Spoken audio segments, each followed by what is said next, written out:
out a biggest ghetto corporate family in match in the Lwaki City music straight away. The pigging gas them scatter owner King Kulumya Tida. Yeah man, SMX media straight away. Yeah man, Bobera nekatona umtima teguvunda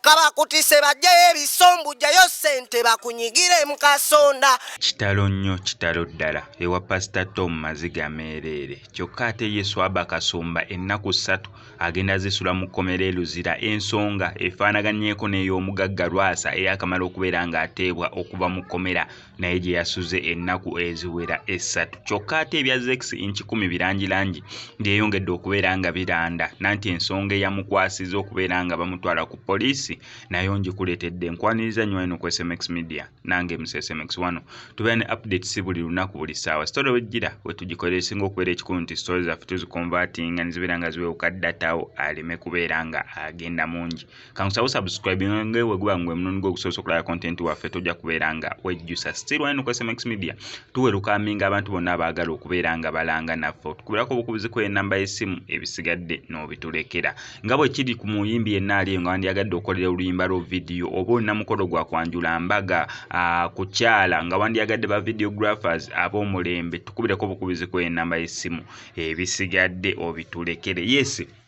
Nsuubira katutandike n'amawulire ag'ennaku okuva owa Pastor Tom Mugerwa. Pastor Tom Mugerwa Bambi okunaku olw'eggulo lwagenza okubeera nga luwungeera ng'amawulire ge tuli mu kubeera nga tufuna ga nnaku nnyo nnyini ddala ng'amawulire ga kufiirwa nga miranga na biboobe. Pastor Tom mwena batamumanyiye musumba w'Emutundwe ndowooza ye Pastor w'Emutundwe abandi oyogera Emutundwe n'oyogera Pastor abantu gwe bagenda osooka okubeera nga abagira mu bwongo agenda kubeera Pastor oyogera Makerere oba kwa ebwayise omuntu agenda osooka okugira Pastor agenda kubeera wa Christian Life Church oyogera side zeri kwegana lw'ekitundu kyoyogerera mu Pastor omuntu n'ategera butegezi naye ab'Emutundwe naye oyogera Pastor ali asinga okubeera nga amanyikibwa ye Pastor Tom.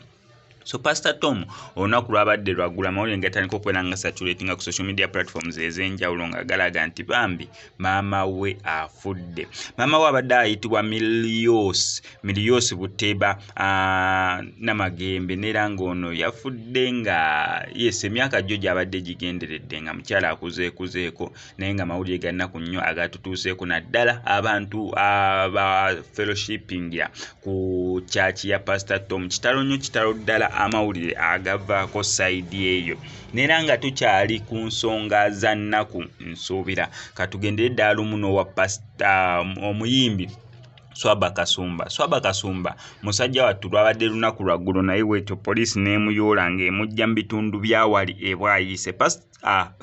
Pastor Tom ngannemedde mu bwongo. Swabah Kasumba ono ekyamukwasizza ensonga teyawukanira ddala wamu n'eya Lwasa gye buvuddeko awo nakolera story ku Lwasa nga poliisi emukutte nera mu poliisi mukwera nga emukwata bamutwala mu kooti n'ekatyemula nti agende Luzira yeebakeyo ennaku ezawerera ddala 3 bamukomyawo mu kooti lwatu n'asobola okubeera nga asasula ssente ezaali ziwerera ddala obukadde 18 era bwatu n'asobola okubeera nga ateebwa. Ekyo kyennyini kye kyatuuse ne ku muyimbi Swabah Kasumba naye mbu yeewola ssente ku manerenda amanyikiddwa nga Lutwama. Manerenda ono yamwewolako miliyoni eziwerera ddala 15 mukwera nga mwewolako miliyoni 15 Swabah Kasumba yasobola sasulako miliyoni 1 ebyo byonna byaliwo omwaka oguwedde okuva olwo Swabah Kasumba taddangamu kubeera nga akubaako eriiso lyonna balina babadde nga bamunoonya naye nga tebasobola kubeera nga bamufuna paka olunaku olw'eggulo bebasobodde okubeera nga bamufuna mu saidi zaabwe bwayise naye watwaliddwa mu kooti mulamuzi n'akamutema nti owaayi genda weebakeyo ennaku eziwerera ddala 3 osobola okubeera nga odda mu nteeko osobola okubeera nga okomezebwa ku lunaku lwa Monday osasule ssente ezikubanjibwa. However Swabah Kasumba ono yalaajanidde kooti n'abategeeza mbannange sirina ssente ekisookera ddala n'akava kubeera nga nyimbulwa kati ate nira munziramu okubeera nga munsiba ssaawa zino sirinaawo ssente go ge mazima naye ssente bwe nazifuna sizeegaana ngenda kubeera nga nsasula kubanga ono ekasi yamanja bantu bangi bammanja naye okuntwala mu kkomera tekigenda kubeera nga kisolovinga ki problem eno omulamuzi ebyo nabina yabiwulidde naye namugamba sooka ogende webakeyo kennaku 3 ojja komezebwa wano ku Mande baba n'abaawe eggezi ojja sobola okubeera nga wejjeerezebwa bw'atyo Swabah Kasumba n'asula mu kkomera agenda beera ng'asulayo ebiro ebiwerera ddala 3 eyo nga tuvuddeyo Zex inch 10 birangirangi fenna tumumanyi bulungi nnyo omuyimbi wa Firebase crew mwe muli Dax Vibes kwegamba Firebase Bobi Wine yagikulira